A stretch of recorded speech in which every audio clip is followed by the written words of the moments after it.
Bismillahirrahmanirrahim. Kalau dilihat ajaran Kanjeng Nabi Muhammad SAW lengkap semuanya. Urusan apapun semua sudah diajarkan oleh Nabi Muhammad SAW. Tinggal niru. Gampang nopo mboten? Niru itu gampang atau susah? Gampang, mau udah ada contohnya, tinggal nih niru. Tapi nyatanya kita suruh niru, ngeyel nopo niru? Ngeyel. Ya termasuk diantaranya diajari kalau pagi baca sholawat 10 kali, kalau sore baca sholawat 10 kali. Saya itu kalau pagi nagih anak-anak saya, sholawat pagi mana? Sudah belum? Sholawat pagi, sholawat pagi. Kalau sore ya tak ingatkan sholawat sore, sholawat sore, sholawat sore mana? Sholawat sore, sholawat pagi, sholawat sore, sholawat pagi, sholawat sore. Lah orang zaman sekarang dah, ayo tangi sekolah online, ayo tangi sekolah online. Masya Allah, sekolah online opiak-opiak, tapi sholawat nggak disuarakan oleh orang tua. Akibatnya apa? Anaknya nggak kenal Kanjeng Nabi Muhammad SAW. Bahkan nanya, sholawat itu apa? Saya ini umur 46 tahun masih dapat pesan di WhatsApp. Pesan di WhatsApp dari masyarakat yang belum paham. Sholawat itu apa, Bib?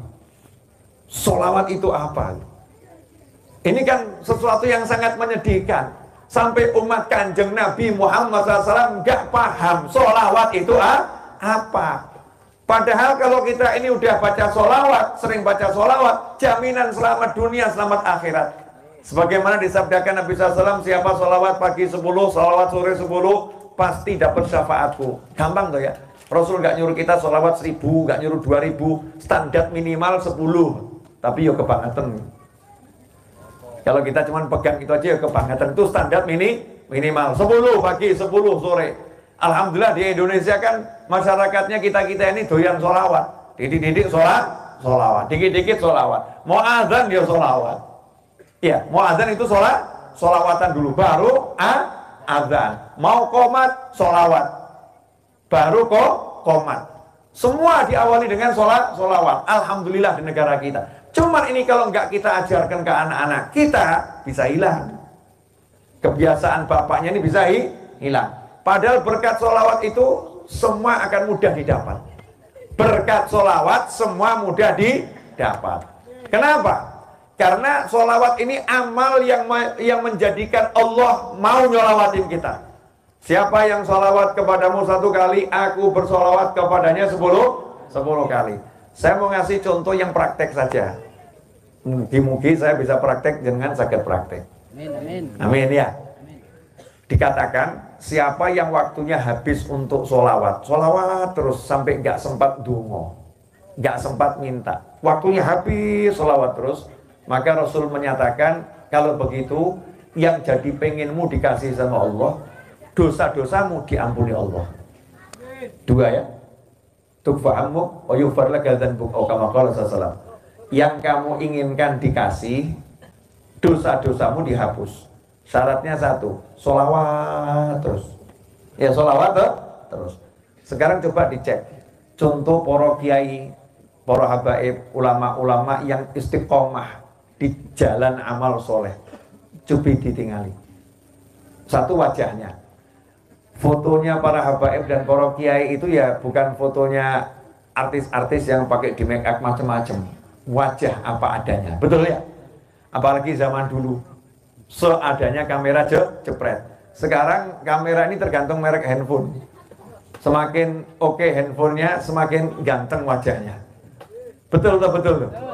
Ya, semakin oke handphonenya, semakin cantik wajahnya. Makanya jangan pernah percaya kepada tampilan wajah-wajah yang ada di profile picture, di WhatsApp, di Facebook, di YouTube dan lain sebagainya. Kenapa? Itu akibat proses ya dari pengetahuan, pakai ilmu namanya aplikasi. Begitu ketemu yang asli, tertipu oleh aplikasi, kaget setengah mati. Jebulane welek era-era. Ya, jerawatnya banyak tapi nggak kelihatan. Tertipu oleh aplikasi. Nah, ikhwani rahimakumullah. Para kiai, para habaib, kalau kita lihat fotonya biasa-biasa saja. Tapi semakin dilihat semakin asik tuh nggak asik? Asik. Aduh, kok aneh loh. Tak sawang tambah tentrem mati. tambah enak. Semakin dilihat, semakin enak. Ada apa? Jawabannya sederhana. Lalu hidupnya sholawat terus. Kesana sholawat, kesini sholawat. Sholawat terus. Nah karena sholawat terus, disolawati sama Allah Subhanahu Wa Taala, dikasih rahmat sama Allah Taala. Wajah yang dapat rahmat beda dengan wajah yang nggak dapat rahmat.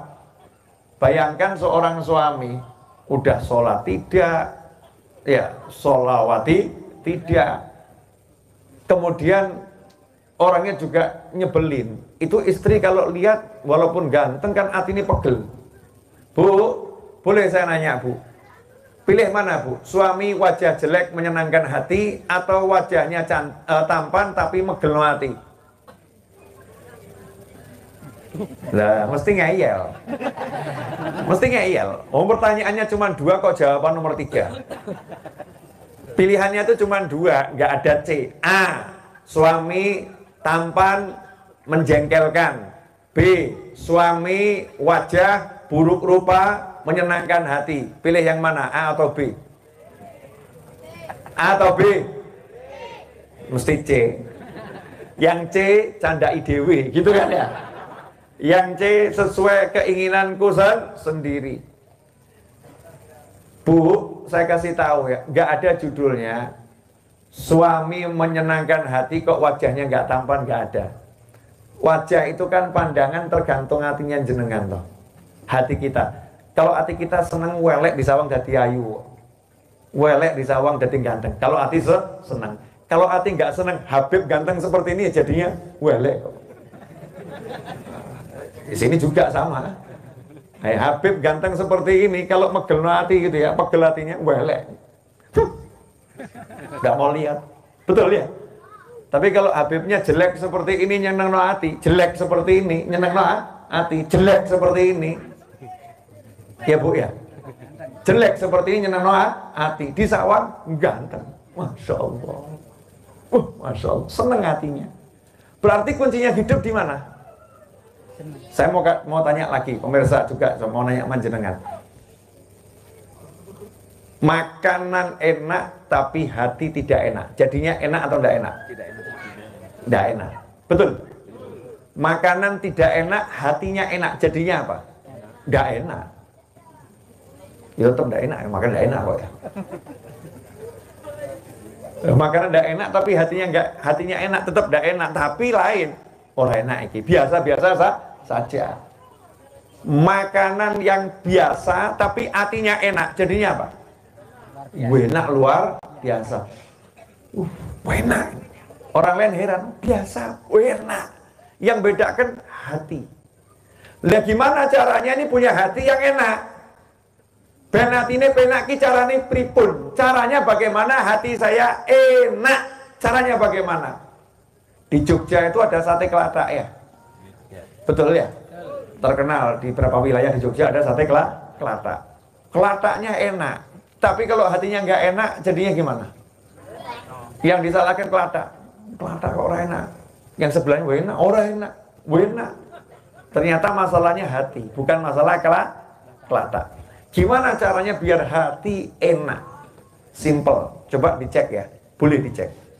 Kalau jenengan baca sejarahnya para ulama itu, para kiai itu kok sholawat 100 kali nggak masuk akal. Para kiai itu hidupnya titik-titik sholawat. Jadi wirid sholawat itu paling sedikit, kalau para kiai itu ya 1000 kali, itu paling di titik tiap hari, 1000 kali. Lan jenengan, Masya Allah. Coba dicek bu, bapak. Sholawat kita satu hari berapa kali? Mau dipaksa aja nggak sholawat, shollu ala nabi. Oh, harusnya kan begitu, betul kan ya? Ada yang teriak shollu ala nabi, semua Allahumma sholli wa sallim alaihi. Nah, coba nanti kalau suami-suami praktek ya, coba suami-suami praktek, waktu istrinya pas mau marah, terus jangan bilang shollu ala nabi. Kira-kira istrinya sholawat apa tambah? Orang urus. Yang mana? Ini udah dipaksa loh ya. Shollu ala nabi. Orang urus ojo gawa sholawat, ojo gawa sholawat itu. Masya Allah. Na'udzubillah min dzalik. Saya jelek-jelek begini pernah diajak ziarah ke Mesir, ke tempatnya Imam Syafi'i. Madhab saya kan Syafi'i ya. Para habaib, para kiai kan madhabnya Syafi'i. Saya ziarah ke tempatnya Imam Syafi'i. Terus saya lihat di Mesir itu, di Kairo, kok mobil banyak yang jelek. Satu padang pasir ya, kena beduk terus ya. Indonesia kan mobil mesin tempat cuci mobil laris ya. Karena mobil motor di Indonesia itu pakai sabun, pakai penggilap dan lain sebagainya. Kita yang mandi mungkin jarang pakai sabun. Mobilnya sabunnya lebih mahal dari majikannya. Motornya itu biaya mandinya lebih mahal daripada yang punya motor, kan begitu. Kita di Indonesia merawat benda. Nah, di Mesir saya lihat mobilnya kok jelek-jelek gitu, terus pesok-pesok. Dan saya lihat ada beberapa kecelakaan ketika saya jalan tuh, ada kecelakaan biasa senggol-senggolan gitu ya. Saya nanya sama yang boncengkan saya waktu itu, saya naik motor, saya seneng jalan-jalan, naik motor mahasiswa Indonesia di sana. Di sini kok mobil pesok-pesok semua, kenapa? Jawabannya biasa, Bib. Nih, dek, senggol-senggolan tuh biasa. Nah, kalau disenggol gimana? Ya ngamuk, Bib. Terus ya turun dari mobil. Terus gimana? Cuman orang sini itu aneh, Bib. Anehnya bagaimana? Turun dari mobil tuh kalau lagi seru-serunya saling marah ya, saling marah. Kok buat tabrak nih ngopo? Marah gitu ya. Lewat satu orang yang lihat ngucap sallu ala nabi, Allahumma shalli alaihi. Itu keduanya langsung Allahumma shalli alaihi wasallam, salaman bubar. Ajib toh. Oh, tabrakan disolawati langsung gak sido tuh kerah gitu ya. Nggak jadi berkelahi, nggak jadi marah, langsung salaman sama yang lain. Dah, podo-podo umat Kanjeng Nabi. Allahumma shalli alaihi, Allahumma shalli alaihi. Udah mobilnya besok ya ora ditadakno. Udah besok begitu. Besok 1, besok 2, biasa seperti itu. Cuman menariknya kena solawat, mandek semua. Kok iso ya? Lawang kita ini sambil duduk solawatan iso tukaran loh. Goro-goro susuan. Makanya di antara hikmahnya corona, wa min hikamil corona. Ya, di antara hikmahnya COVID-19 ini, hikmahnya. Dulu itu ada perbedaan pendapat. Saya dengar ini ilmu dari seorang polisi yang ceramah di depan saya, Masya Allah. Dulu tuh ada perbedaan pendapat antara jamaah kalau sholat. Yang satu ngijak kaki sebelahnya, ada apa? Harus mepet sampai ngijak, ada ya? Yang satu kalau NU kan wajar-wajar saja ya, rodok renggang titik, gak masalah ya. Jangan ngijak, cok rapat-rapat, ada wajarnya gitu ya. Begitu kena COVID, Sofi direnggangno 1,5 meter, gak ono sing protes. Betul ya? Itu COVID itu jadi hakim, jangan beda pendapat lagi. Sof 1,5 meter, rukun tuh, Masya Allah. Rukun. Dibawa dalilnya para ulama, gak iso rukun. Kasih COVID renggang ya, luar biasa. Dulu orang Jawa ini diajari simbah-simbahnya leluhurnya. Orang Jawa ya, di luar Jawa saya nggak paham. Saya kan tinggalnya ya di Solo, paham ilmunya orang Jawa. Jenengan kan ya, mugi-mugi paham. Paham mboten? Mboten percaya loh. Coba saya tes boleh. Siapa yang di rumahnya punya bokor angkat tangan? Tahu bokor enggak? Oh, bokor aja nggak tahu. Ngomong aku Jawa. Bokor, tahu bokor? Tempat dari kuningan, biasa diisi air, terus dikasih bunga mawar dan melati. Tahu enggak, Bu? Oh, pernah lihat, dulu simbah punya. Nah, terus saya ini didol putune.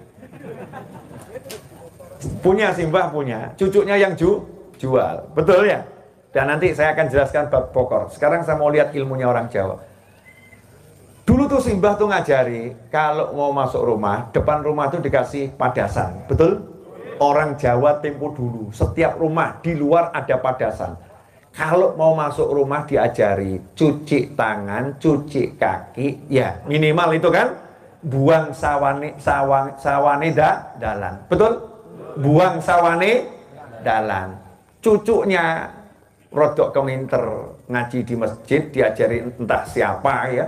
Pulang-pulang ngomong musyrik, simbah musyrik, percaya demit sawane dalan gak ono sawane, ya dalan gak ono sawane.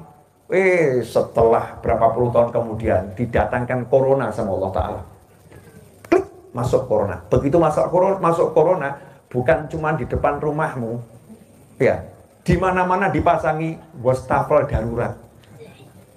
padasan darurat di setiap tempat. Mau mall, ayo wujik sih. Ya betul kan ya?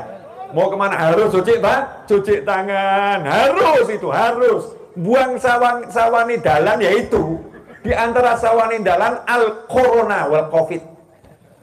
Dibuang dengan cuci tangan. Makanya orang Jawa itu ndak kaget. Cuci tangan, biasa mas. Simbah rien pun ngaten. Leres boten. Makanya itu pertahankan. Itu ajaran yang baik dari simbah-simbah kita. Leluhur orang Jawa. Uripe resik. Sudah diajarkan seperti itu. Jangan kaget. Jangan diangkat kok ruwet. Orang ruwet. Kita saja yang sudah meninggalkan ajaran leluhur. Nabi SAW mengajarkan setiap kali mau makan disuruh cuci tangan. Mau makan disuruh cuci tangan. Disuruh kita berulang kali wudhu, tajdidul wudhu. Ajaran Nabi Muhammad SAW. Tahu enggak janji Nabi? Siapa yang rajin cuci tangan kalau mau makan dijauhkan kefakiran dari dirinya. Dados resep sugih kalau mau makan cuci tangan. Insya Allah gak fakir. Nah kalau jenengan rezeki seret tidak nono. Kalau mau makan tidak pernah cuci tangan. Rezeki seret. Mau makan gak pernah cuci tangan. Nanti dari sini kalau mau makan cuci tangan. Kenapa? Ben rezeki ini jembar. Ini ajaran Nabi Muhammad SAW. Nah dulu simbah. Boleh saya bahas bab simbah rien? Ya nanti bab yang lain gampang. Mau saya ngaji maksimal 30 menit kok. Ini baru 25 menit. Betul Mas Eto? 28 udah lebih bahkan. Ya 28 menit. Betul kraus 28 menit. Ya buat jenengan yang duduk di sini. Saya dari Solo sampai sini kan ya lumayan kroso. Iya sama-sama kroso. Dilarang ngaji sampai malam-malam. Masih masa-masa COVID-19. Ya ngajinya secukupnya berkah sampai nanti semua betul-betul normal. Kita bisa normal, normalnya. Alhamdulillah di sini jaga jarak berlangsung dengan bagus. Ya jamaah saya lihat rajin pakai masker. Alhamdulillah. Ya prokes ini betul-betul terlaksana dengan ketat. Ya, saya lihat tadi banyak juga yang sudah cuci tangan ya. Entah di mana wallahu a'lam. Ya, sudah cuci tangan. Alhamdulillah. Mudah-mudahan ini bisa ditiru di tempat-tempat yang lain. Prokesnya. Alhamdulillah, saya kan ya prokes ketat. Kalau ngomong ya dicopot. Nanti kalau saya ngomong nggak dicopot, pada nggak paham Habibnya ngomong apa. Simbah itu, Masya Allah. Orang Jawa tempo dulu. Itu ajarannya indah luar biasa. Bu, badai tanglet ji bu. Jangan pengawasan angsal nopo. Angsal nopo? Yang keras. Snack. Ya. Zaman no itu jawabannya angsal nopo? Snack. Snack itu kalau salah ngucap ular. Iya kan? Salah ngucap jadi ular bahasa Inggris. Nah ini anak sekarang ditanya dapat apa dari pengajian? Snack. Kalau Simbah dulu nggak pernah mau ngomong snack. Berkatannya apa? Berkatan. Karena orang Jawa suka barokah. Jadi ngomongnya juga bagus, berkah. Itu apa? Snack. Berkata. Kenapa? Berkatan. Semua kalimatnya itu indah, berkatan. Coba lihat tuh. Simbah ya, Simbah Rien. Putu ini kan, awak dia kan belajar. Kalau Simbah kan luar biasa cerdasnya. Bu. Kalau ada anak nakal, dulu Simbah bilangnya apa? Oh, saking wis lali ajarane Simbah ya. Diem semua. Bocah kok pintere kaya ngono. Betul kan ya? Bocah kok pintere kaya ngono. Bocah kok pintere kaya ngono. Kalau udah pinter kaya ngono mesti beling tuh. Tapi disebutnya pinter. Nakal disebutnya pinter. Kenapa? Karena ucapan orang tua itu doa. Jangan ngomong yang jelek. Ngomong sing apik, tingkah polanya beling. Wah, ngeselin. Ucapannya pinter. Masya Allah, pinter. Marahnya sama anak. Nah, bocah kok pinter awak mulu ya nak. Pinternya. Walaupun sama, tapi ngomongnya pinter. Itu Simbah. Sebab ucapan orang tua itu bertuah. Jadinya doa. Nah, bagaimana caranya kita bisa punya hati seperti Simbah-Simbah terdahulu? Punya pikiran, seperti Simbah-Simbah terdahulu? Jawabannya simple. Jadikan diri kita ini full rahmat. Dapat rahmatnya Allah Subhanahu wa ta'ala. Gimana caranya biar dapat rahmat? Cara yang paling gampang, perbanyak sholawat. Ya, perbanyak sholawat. Sholawatnya gimana? Sakarepmu, sementing asal ngucap sholawat. Sallallahu ala Muhammad, sallallahu alaihi wasallam. Sholawat. Ya Nabi salam alaika, ya Rasul salam alaika, ya Habib salam alaika, salawatullah alaika. Salawat salam, salawat dan salam.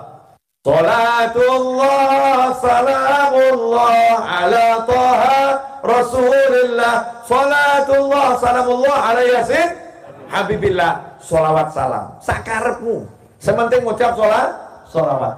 Orang yang rajin salawat itu dijamin dapat syafaat. Lah artinya syafaat itu apa?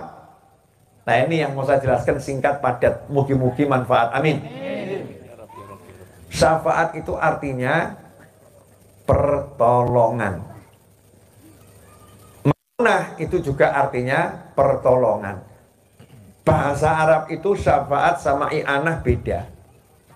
I'anah itu pertolongan. Kalau syafaat itu seseorang yang menggunakan kekuatannya yang dimiliki, posisi yang dimiliki, memperjuangkan apa yang kita inginkan. Itu namanya syafaat. Contoh, saya dekat sama Pak RT.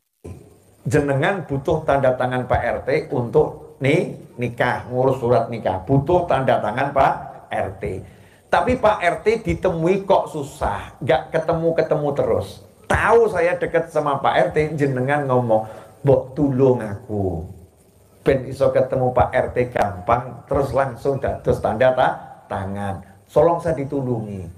Maka saya ngomong sama Pak RT, tolong tuh tetangga saya butuh tanda tangan.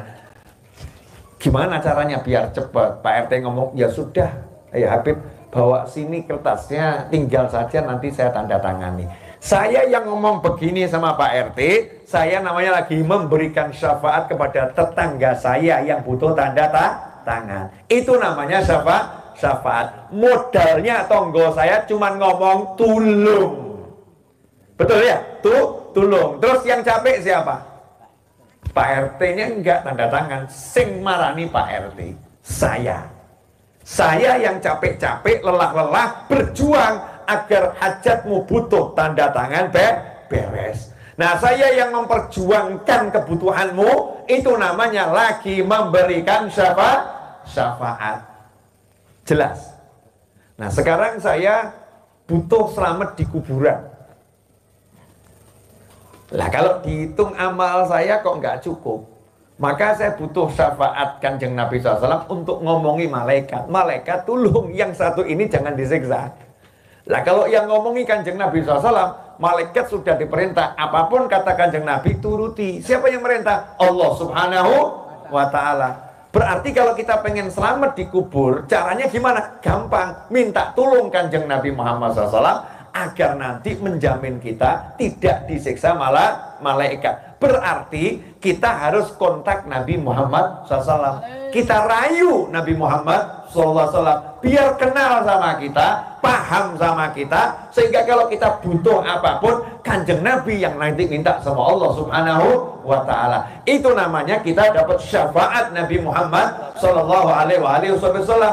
Rasul menyatakan yashfa'u yaumal qiyamah salat. Nanti di hari kiamat, waktu ruwet-ruwetnya segala sesuatu, ada 3 kelompok manusia yang bisa memberikan syafaat. Yang pertama ya al-anbiya, yang kedua al-ulama, ya, yang ketiga asy-syuhada. Nomor 1 para nabi dan rasul. Dari semua nabi dan rasul, syafaat terbesar milik Nabi Muhammad SAW. Kemudian para ulama. Dari seluruh ulama, syafaat terbesar ulamanya umat Nabi Muhammad SAW. Kemudian setelah itu para syuhada. Lah kalau di akhirat saja ruwet para nabi, ulama, syuhada diizinkan memberikan syafaat, apalagi cuman urusan dunia. Paham? Kalau akhirat saja susah ditulungi, apalagi cuman urusan dunia. Maka untuk urusan dunia, kalau kita dapat syafaat Kanjeng Nabi SAW, selesai, beres, semuanya gampang. Kalau dapat syafaat Nabi, lah terus gimana biar Nabi berkenan memberikan syafaatnya segera kepada kita, gak masuk antrian yang paling belakang? Yuk, sholawatnya yang banyak. Sebab Nabi bersabda SAW, aqrabukum ilayya manzilatan yawmal qiyamati aktsarukum alayya sholatan. Kama qala SAW, di antara kalian semua kelak di hari kiamat, yang paling dekat sama aku adalah yang paling banyak sholawatnya. Terus jenengan semua ini sama saya, sama warga Jogja, warga Solo, nanti di hari kiamat antri pengen ketemu Kanjeng Nabi Muhammad SAW. Antri berdasarkan urutannya. Itu nanti yang paling dekat sama Nabi, yang dipanggil itu sesuai banyak sholawatnya. Yang satu hari sholawatnya 10.000 kali, ya itu sop-sop depan. Yang satu hari sholawatnya 10 kali, ya monggo jenengan terwingking rien, ya sesuai prestasi masing-masing. Semakin banyak sholawatnya, semakin dekat dengan Nabi Muhammad Sallallahu Alaihi Wasallam. Kemudian dijamin oleh Nabi, siapa yang bagus akhlaknya paling dekat dengan Nabi Muhammad SAW. Berarti siapa yang banyak sholawat, akhlaknya akan bagus. Itu udah pasti. Siapa yang banyak sholawat, akhlaknya pasti bagus. Sebab Nabi SAW menjamin, siapa yang akhlaknya bagus, dia paling dekat dengan aku. Siapa yang paling banyak sholawat, dia paling dekat dengan aku. Digabungkan dua hadis ini, berarti yang dekat dengan Nabi, dia yang sholawatnya banyak, yang akhlaknya bagus. Dan itulah jaminan, siapa rajin sholawat, akhlaknya akan jadi bagus. Nah, pertanyaannya, kok bisa sholawat ini terus jadi kita dikenalkan Kanjeng Nabi Muhammad SAW? Alhamdulillah kita bersyukur ada teknologi handphone dan WhatsApp. Ini membantu saya untuk menjelaskan dengan mudah. Bu, maaf yang saya panggil ibu-ibu karena di belakang sendiri. Ya, Bu, gak ada WhatsApp. Oh, zaman online gak ada kan, ya termasuk manusia yang Masya Allah ini. Zaman sekarang ini kan siapapun di pojok, di pinggir mana gitu ya, pegangannya handphone. Mainannya itu mau ngomong juga gak enak. TikTok tuh ya, sing ditonton TikTok. Saya tuh kan rodok risih gitu ya. Orang zaman sekarang dididik game TikTok gitu ya. Apa gak punya hiburan yang lain? Saya cari anak-anak engklek udah gak ketemu, Bu. Engklek. Bu, masih ingat engklek?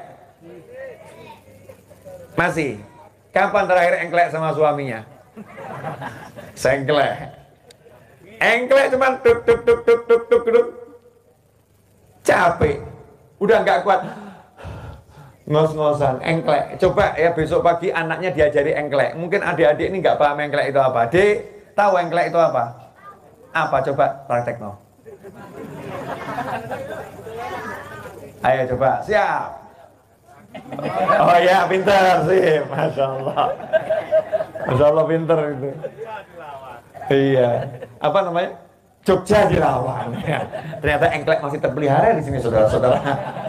Saya udah nanya sama banyak orang, engklek udah enggak paham. Engklek itu kan olahraga yang menyenangkan, permainan sekaligus olahraga, betul kan, yang menyenangkan, terhibur dan sebagainya. Tapi semua PK-nya sekarang handphone, mainnya game.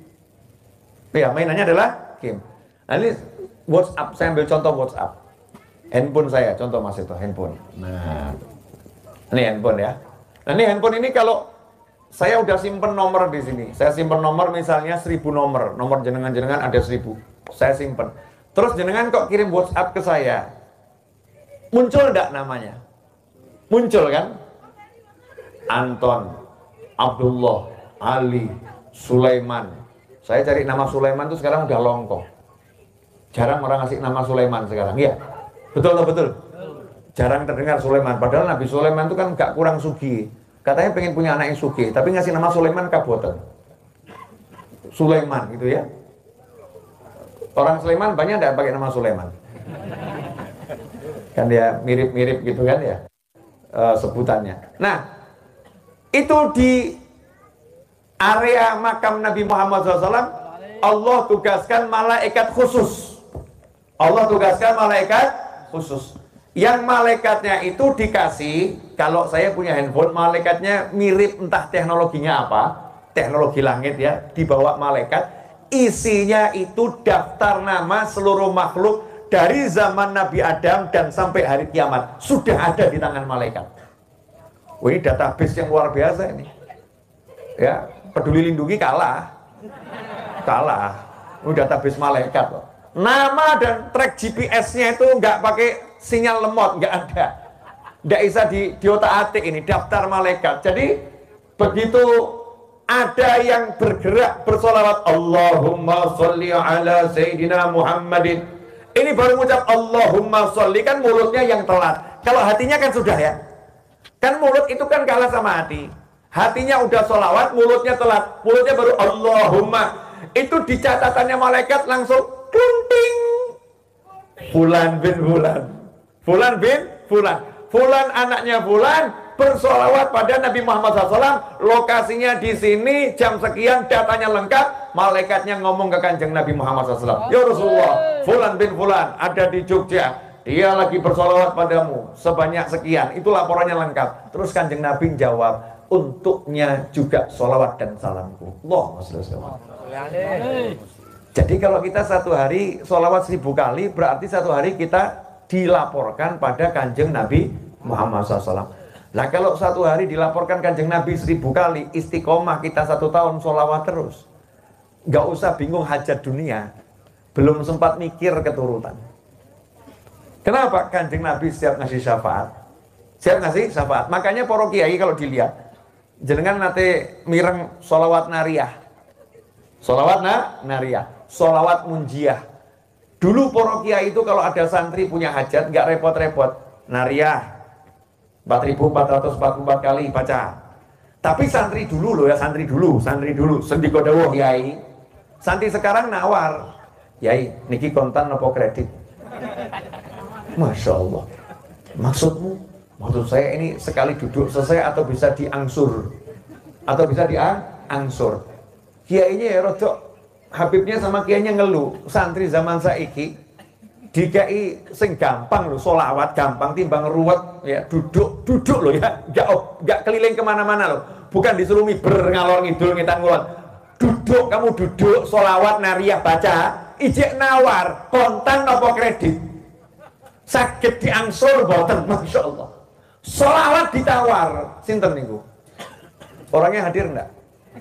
Ngaku oh. Masih ditawar. Bisa diangsur enggak? Nah, untungnya kan ya para habaib dan para kiai itu mengikuti perkembangan zaman. Karena zamannya zaman angsuran. Solawatnya pun boleh diangsur, ya wes angsuran. Ya. Tapi ada tanda bintang kecil di bawah, kadang nggak disebutkan hajatmu ya diangsur. Pengen beli mobil, solawat nariyah, dibaca nariyah, bacanya diangsur. Allah kasih juga diangsur untuk banese. Karena ya lumayan. Dapat kuncinya dulu, lumayan. Kok nggak dapat? Oh, salah awakmu. Kunci sudah dikirim orang gua anggap. Lah kok kunci dulu yang dikirim? Lah kan kamu angsur. Ya datangnya juga hajatnya berangsur. Tapi beda orang dulu, suruh sholawat nariyah 4.444 kali, itu duduk di rumah tidak akan pergi sebelum selesai. Dan setelah itu ya wujud, qabul, selesai.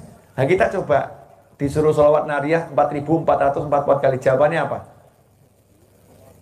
Yai, ada nggak sholawat yang lain yang lebih mudah? Ditawar. Model santri zaman sekarang, kiai, habib ditawar, amal soleh ditawar. Ya udah munjiah. Berapa kali kiai munjiah? 1000 kali. Wah, roto enteng. Bunyi ya, Allahumma sholli ala sayyidina Muhammadin sholatan tunjina biha min jamil ahwal wa afat wa taqbilana biha jamil hajat wa tutahhiruna biha min jamil sayyat wa nabi inda kala darajat wa tuballighuna ba'dal ghayat min jamil khairat fil hayati wa badar ramat. Yai, kok tuh yai? Versi yang pendek lagi ada ndak ya? Masya Allah. Ditawar lagi. Hadir enggak orangnya ini? Sudah dikasih sholawat nariyah 4.444 kali, nawar lagi. Yang lainnya yang jumlahnya lebih pendek ada apa? Munjiah. Bunyinya gini, kedawan ya ini. Yang lebih pendek ada. Nah ini orang-orang model begini pantas hidupnya susah. Kenapa? Keset. Pantas hidupnya susah kita ini. Kenapa? Males. Kenapa yang lain kok hidupnya enak? Karena nggak males. Ini udah dikasih yang gampang, malesnya luar biasa. Siapa? Kita. Makanya kita rubah. Yuk, kalau diajari para kiai, munjiah, lakoni. Nariyah, lakoni. Seperti orang dulu tuh. Orang dulu tuh tirakatnya luar biasa. Saya masih menangi Mbah Umar Syahid, Mbah Umar Tumbu Pacitan. Pernah dengar kan? Mbah Umar Syahid rahimahullah, Mbah Umar Tumbu panggilannya itu ya. Mbah Umar Tumbu. Disebut Mbah Umar Tumbu karena beliau itu berhasil membangun sekian ya, masjid di setiap desa yang didatangi dengan jualan tumbu. Jualan tumbu, buat sendiri tumbu, dijual. Karena beliau jualan tumbu, bangun masjid, lama-lama ada yang bantu. Setiap desa rampung satu masjid, beliau pindah jalan ke desa yang lain. Selama 40 tahun jalan kaki keliling Indonesia, tidak pernah pakai sandal. Sampai akhir hidupnya, nggak pakai sandal. Tapi mujahadahnya itu jalan kaki keliling Indonesia, 40 tahun. Itu pindahnya kampung, kalau udah terbangun satu masjid, baru pindah ke kampung yang lain. Itu Mbah Umar Syahid. Saya waktu beliau wafat umur 107 tahun. Waktu umurnya 103 tahun, 104 tahun, 105 tahun, saya nanya sama beliau, Mbah, wirid jenengan nopo? Di antara wiridnya itu apa? Saya penasaran. Karena umur segitu, saya pernah ceramah di Pacitan jam 1 malam dulu ya. Dulu jam 1 malam, beliau itu duduk di samping saya lihat tidur. Tidur. Berapa bulan kemudian saya ke Pacitan, sowan ke rumah beliau. Apa kalimatnya beliau? Ceramahmu pas neng alon-alon kaya ape. Ceramahmu pas neng alon-alon kaya ape. Disebutkan, diceritakan ceramah saya 3 bulan yang lalu, padahal beliau tidur di samping saya. Sementara saya yang ceramah udah lupa ceramah saya. Ingatannya luar biasa, sehat badannya, nggak pernah pakai sandal. Diundang zaman dulu sama presiden untuk ke istana di masa hidup beliau kan masih zaman presiden yang terdahulu, bukan di masanya Pak Jokowi. Pak Jokowi kan sekarang ya, Mbah Umar sudah sedo saat itu. Nah ini waktu presiden yang terdahulu, mulai zamannya Pak Harto dan seterusnya, beliau sebagai ulama kadang diundang ke istana negara untuk suruh dungo. Nah itu naik pesawat. Itu satu-satunya orang yang naik pesawat nggak pakai sandal ya Mbah Umar. Masuk bandara nggak pakai sandal, pakai tungketnya itu ya Mbah Umar Syahid rahimahullah. Saya nanya, Mbah, wirid jenengan nopo? Wakeh. Salah satunya apa itu? Majmu', tahu Majmu', kitab Majmu' yang kecil itu, Majmu' Syarif, tahu kan? Nah, itu seluruh isinya Majmu' Syarif itu dibaca dan amalan yang ada di situ diamalkan semua tiap hari. Termasuk di Majmu' Syarif itu ada baca Yasin 41 kali kalau hajat mau kabul. Mbah Umar itu kalau habis Isya duduk sebentar baca Yasin 41 kali. Kalau belum selesai tidak pindah. Itu tiap hari. Jalla konono.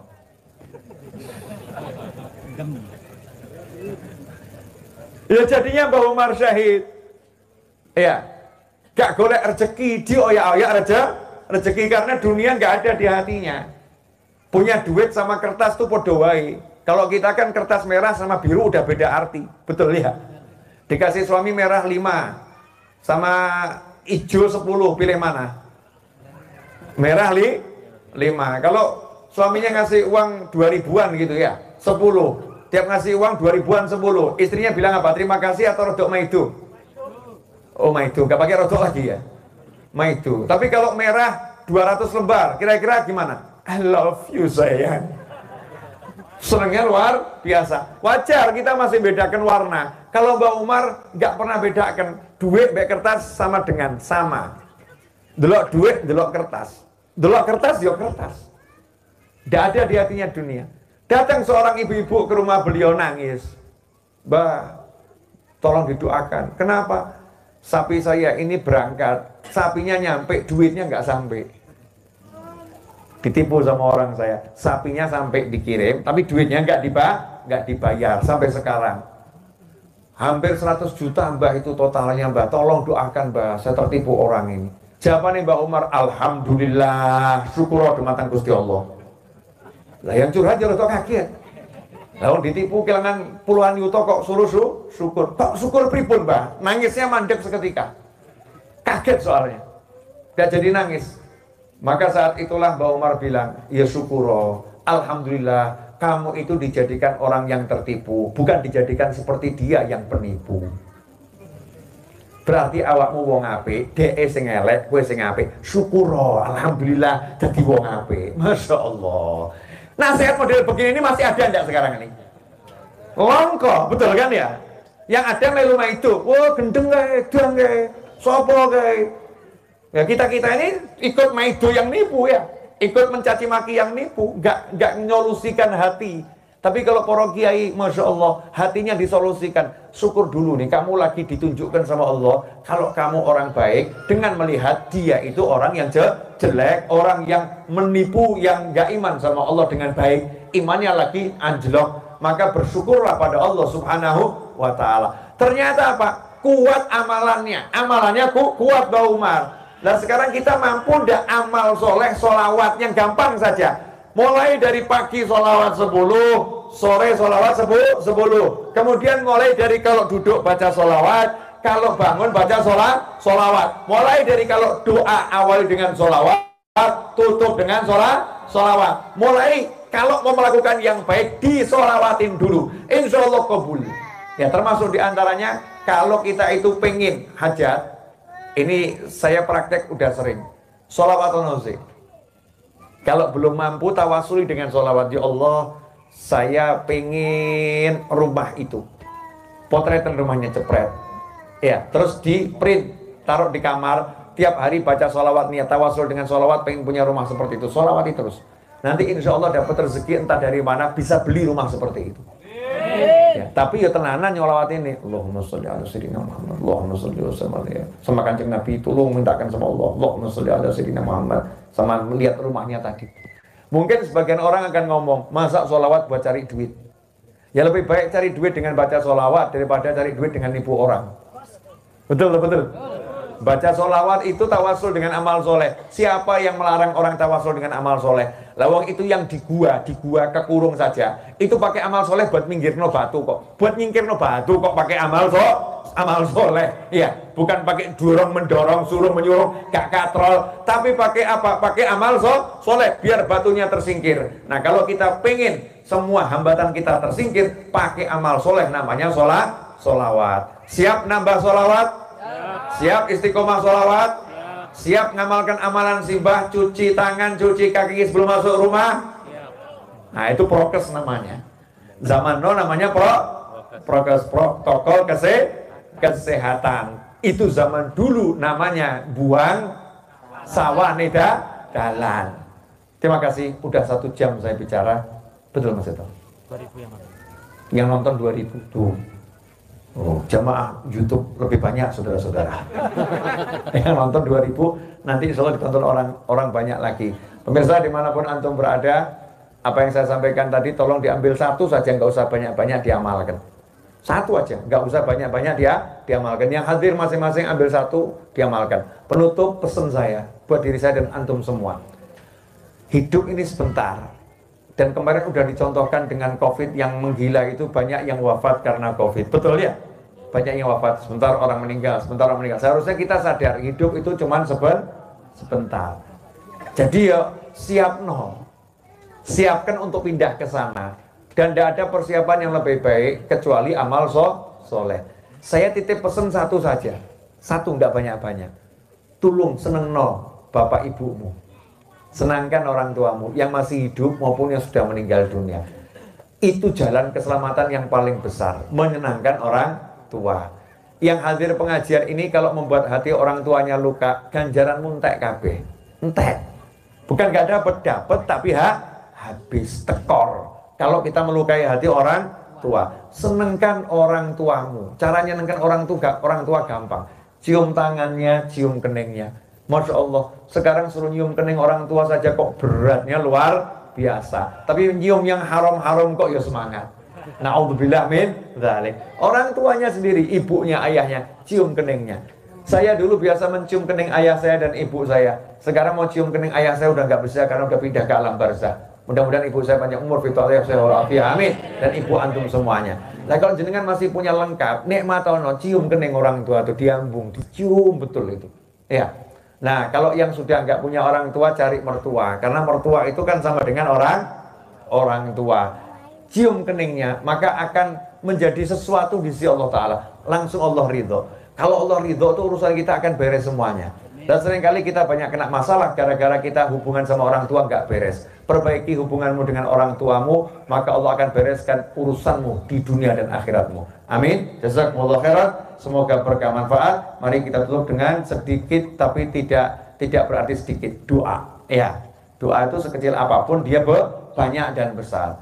Bismillahirrahmanirrahim. Alhamdulillahirabbil alamin. Allahumma shalli wa sallim ala sayyidina Muhammadin مفتاح باب رحمة الله عدد ما في علم الله صلاة وسلاما دائمين بدوام ملك الله وعلى آله وصحبه اللهم يا رب كل شيء بقدرتك على كل شيء اغفر لنا كل شيء ولا تسألنا عن شيء ولا تحاسبنا في كل شيء وأعطنا كل شيء اللهم اغفر لنا ولوالدينا وارحمهما كما ربيانا صغارا ربنا هب لنا من أزواجنا وذرياتنا قرة أعين واجعلنا للمتقين إماما يا حنان يا منان يا فتاح يا رزاق يا غني يا مغني اللهم اكفنا بحلالك عن حرامك وأغننا بفضلك عمن سواك يا الله yang maha pengasih ya Allah yang maha penyayang.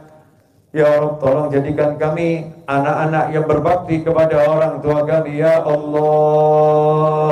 Ya Allah, tolong catat kami sebagai anak-anak yang berbakti kepada orang tua kami, ya Allah. Ya Allah, ampuni dosa-dosa kami kepada orang tua kami, ya Allah. Ya Allah, tolong jadikan orang tua kami ridha kepada kami, ya Allah. Allahumma ya Allah, jadikan orang tua kami bahagia dunia, bahagia akhirat, mulia dunia, mulia akhirat, selamat dunia, selamat akhirat, tentram dunia, tentram akhirat. Ya Allah, panjangkan usia orang tua kami, ya Allah. Panjangkan usia ibu bapak kami, ya Allah. Panjangkan usia orang tua kami dalam kebaikan, ya Allah, dalam ketaatan, ya Allah, dalam keselamatan, ya Allah. Tolong tentramkan, bahagiakan, sehatkan orang tua kami, ya Allah, ya Arhamar Rahimin. Jika orang tua kami telah berada di alam barzah sana, ya Rabb, tolong ampuni semua kesalahannya, ya Allah. Terima semua amal solehnya, ya Allah. Lipat gandakan pahalanya, ya Allah. Jadikan kuburnya sebagai taman-taman surga, ya Allah. Jadikan kuburnya sebagai taman-taman surga, ya Rabb, ya Allah. Tolong jadikan anak-anak kami anak-anak yang saleh salihah ila yaumil qiyamah. Jadikan semua keturunan kami saleh salihah, ya Allah, ya Rabb. Jadikan anak keturunan kami bahagia dunia, bahagia akhirat, mulia dunia, mulia akhirat, tentram dunia, tentram akhirat, selamat dunia, selamat akhirat. Ya Allah, jauhkan anak-anak kami dari keburukan dunia dan keburukan akhirat. Jauhkan anak-anak kami dari petaka dunia dan petaka akhirat. Ya Rabb, dekatkan anak-anak kami dengan kami dunia hingga jannah, ya Rabb. Ya Arhamar Rahimin, ya Arhamar Rahimin, ya Arhamar Rahimin. Ya Allah, teruntuk semua orang yang menitipkan doa kepada kami, ya Allah. Orang-orang yang berbuat baik kepada kami, ya Allah, yang kami sebut namanya maupun yang tidak kami sebut namanya, ya Allah. Tolong berikan apa yang kami minta di malam hari ini juga kepada mereka semua, ya Allah. Jadikan mereka semua mendapatkan kebaikan dari malam hari ini, ya Arhamar Rahimin. Kabulkan hajat mereka yang kau ridhoi, malutuf wal afiyah, wassalamu wa taufiq wal hidayah wal ridha wal inayah, ya Arhamar Rahimin. Teruntuk semua yang hadir, ya Allah, kabulkan hajat-hajatnya dunia akhirat, malutuf wal afiyah, wassahala wal jamalah wal ridha wal inayah. Allahumma adfa'anna wa anhum al bala wal waba wal wala wal ghala wal fitan ma dhahara minha wa ma batan. Allahumma arzuqna al-afiyah wa dawam al-afiyah wa syukra ala al-afiyah wa tamam al-afiyah wal afiyah min kulli adhiyah wal baliyah. Allahumma arzuqna al-jannah wa na'imaha wan nadhar ila wajhikal karim برحمتك يا أرحم الراحمين. ربنا آتنا في الدنيا حسنة وفي الآخرة حسنة وقنا عذاب النار. وصلى الله على سيدنا ومولانا محمد وآله وصحبه وسلم. الحمد لله رب العالمين. على هدينا الفاتحة.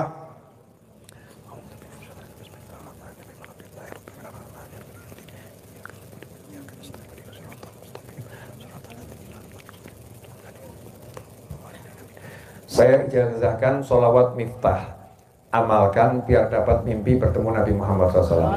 Ya, sedikitnya satu hari dibaca 100 kali, lebih banyak lebih bagus. Yang penting istiqomah, diambil angka yang istiqomah. Bunyi sholawatnya seperti ini: Allahumma sholli wa sallim ala sayyidina Muhammadin wa ala ali sayyidina Muhammad miftahi babi rahmatillah adada ma fi ilmillah salatan wa salaman daimaini bidawami mulkillah. Allahumma sholli wa sallim ala sayyidina Muhammadin wa ala ali sayyidina Muhammadin miftahi babi rahmatillah adada ma fi ilmillah salatan wa salaman daimaini bidawami mulkillah. Allahumma salli wa sallim ala sayyidina Muhammadin wa ala ali sayyidina Muhammad miftahi babi rahmatillah adada ma fi ilmillah salatan wa salaman daimaini bidawami mulkillah. Allahumma salli wa sallim ala sayyidina Muhammad wa ala ali sayyidina Muhammad miftahi babi rahmatillah adada ma fi ilmillah salatan wa salaman daimaini bidawami mulkillah. Allahumma salli wa sallim ala sayyidina Muhammad wa ala ali sayyidina Muhammad miftahi babi rahmatillah adada ma fi ilmillah salatan wa salaman daimaini bidawami mulkillah. Ulang-ulang terus seperti itu, insya Allah nanti hafal dan bisa bermimpi bertemu Nabi Muhammad SAW, sedangkan beliau ridho dan senang dengan kita semua. Yang kedua, saya ijazahkan zikir untuk rezeki yang diajarkan guru saya kepada saya. Baca zikir ini minimal setelah sholat baca sekali, setelah sholat baca sekali. Atau kalau mau buka hal-hal yang berhubungan sama perdagangan, mau buka toko, mau buka dompet, ya, mau buka laci yang biasa buat nyimpen uang, ya, mau ambil uang di mesin ATM, kegiatan niaga, baca doa ini, Asmaul Husna, Ya Hannan, Ya Mannan, Ya Fattah, Ya Razak, Ya Ghani, Ya Mughni. Ya Hannan, Ya Mannan, Ya Fattah, Ya Razak, Ya Ghani, Ya Mughni. Ya Hannan, Ya Mannan, Ya Fattah, Ya Razak, Ya Ghani, Ya Mughni. Kalau mau digabung dengan doa Nabi SAW pelunas hutang akan lebih bagus. Allahumma kfina bihalalika an haramika wa aghnina bifadlika amman siwa. Jazakumullah khairan. Semoga berkah manfaat. Saya ucapkan terima kasih kepada tim sound system. Soundnya cakep banget. Ya, soundnya sangat bagus. Terima kasih banyak udah memudahkan saya untuk menyampaikan kajian. Mugi-mugi lemah teles Gusti Allah ingkang bales, lemah garing Gusti Allah ingkang paring. Amin Allahumma amin. Dan teruntuk semua pihak yang telah membantu terselenggaranya majelis ini dengan baik, jazakumullah khairan. Teruntuk tuan rumah, terima kasih banyak. Saya minta izin dari panggung langsung ke mobil, saya pamit langsung balik ya, karena saya dari pagi kegiatan belum berhenti ya, belum berhenti. Kemudian ingat pesan Simbah, ingat pesan Simbah dan pesan pemerintah ya, jaga jarak, kemudian jangan cupiki, apalagi dengan yang bukan mahramnya haram ya. Kemudian tidak usah saat ini, tidak usah salaman dulu, pakai hati, bil gulu, pakai hati ya. Dan pesan saya, jaga kesehatan, jangan lupa makan yang sehat-sehat. Alhamdulillah di wilayah ini kan banyak ijo-ijo ya, dimakan itu pohong, telo ya, ojo suket ya, pohong, telo dan sejenisnya itu. Makanan-makanan kita itu makanan yang menyehatkan. Jangan makanan junk food, jangan makan mie saja, itu bawa penyakit nanti, bawa penyakit. Makan sehat-sehat, pisang, dan paling enak itu murah meriah, enak dan banyak manfaatnya. Makan pepaya, makan kates. Ya, makan pepaya, tapi jangan pepayanya jalak ya. Jangan pepayanya burung. Kenapa? Pepayanya burung itu aromanya nggak enak, rasanya kurang enak. Ya, kalau pepaya, milih pepaya raja-raja, pepaya yang enak-enak. Kenapa? Sebab enak itu cuma di mulut. Sampai di sini udah beda lagi. Sampai di sini beda lagi. Keluar dari sini nggak ada yang mau. Betul gitu ya. Nah, super yang terakhir, jadilah yang adil pada tubuhmu. Enggak rampung-rampung, tambah lagi ya. Jadilah yang adil pada tubuhmu. Yang adil pada tubuhmu. Tubuhmu itu ada liver, ada jantung, ada ginjal, ada lambung, ada paru-paru. Ya, bukan cuma mulut, bukan cuma lidah. Kadang kita nggak adil, cuma lidah yang dikasih nikmat, tapi di perut nggak jadi nikmat. Cuma lidah yang dikasih nikmat, tapi buat jantung tidak nikmat. Cuma lidah yang dikasih nikmat, tapi buat ginjalnya nggak jadi nikmat.